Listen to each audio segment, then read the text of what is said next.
Chef de la France libre, puis dirigeant du Comité français de libération nationale pendant la Seconde Guerre mondiale. Président du gouvernement provisoire de la République française de 1944 à 1946.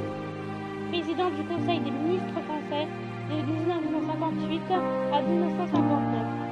Instigateur de la Ve République fondée en 1958.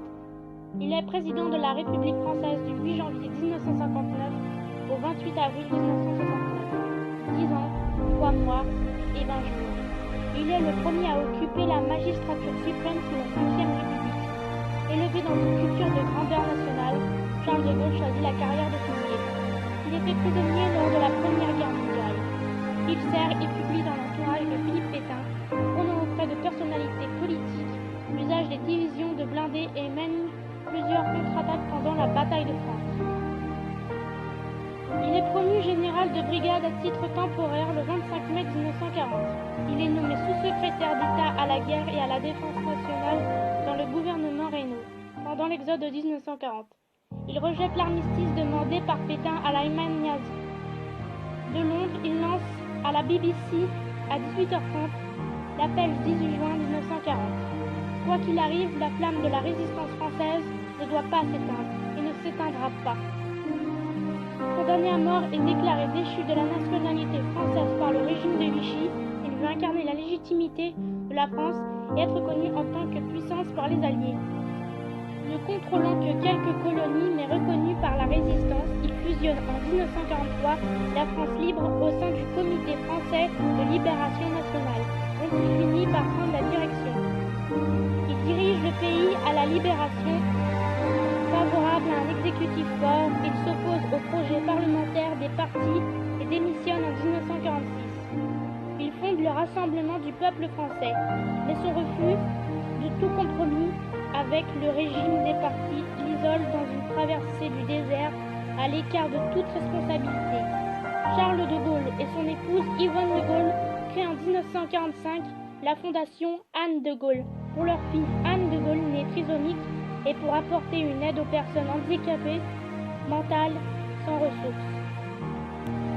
De Gaulle revient au pouvoir lors de la crise du 13 mai 1958 pendant la guerre d'Algérie.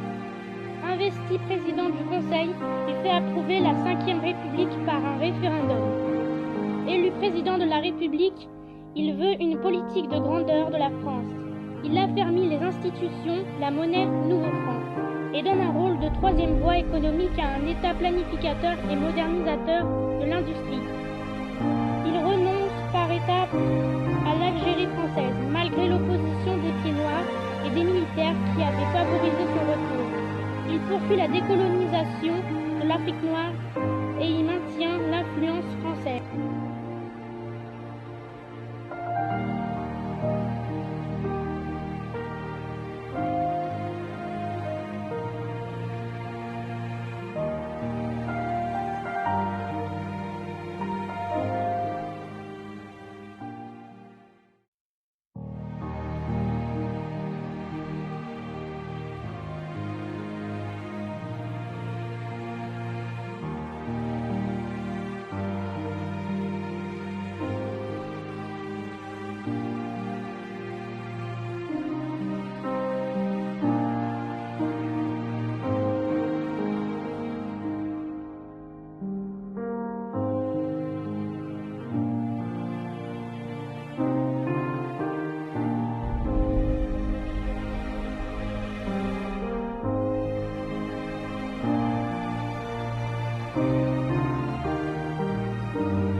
l'indépendance nationale en rupture avec le fédéralisme européen et le partage de Yalta.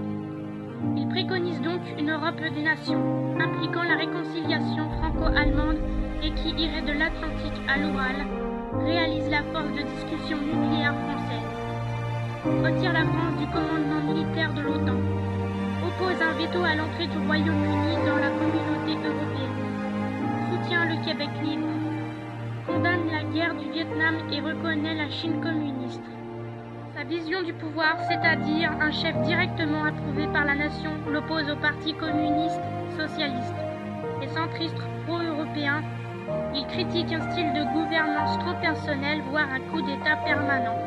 Selon la formule de François Mitterrand contre lequel De Gaulle est réélu en 1965 au suffrage universel direct, il surmonte la crise de mai 68, après avoir semblé se retirer convoquant des élections législatives qui envoient une écrasante majorité gaulliste à l'Assemblée nationale.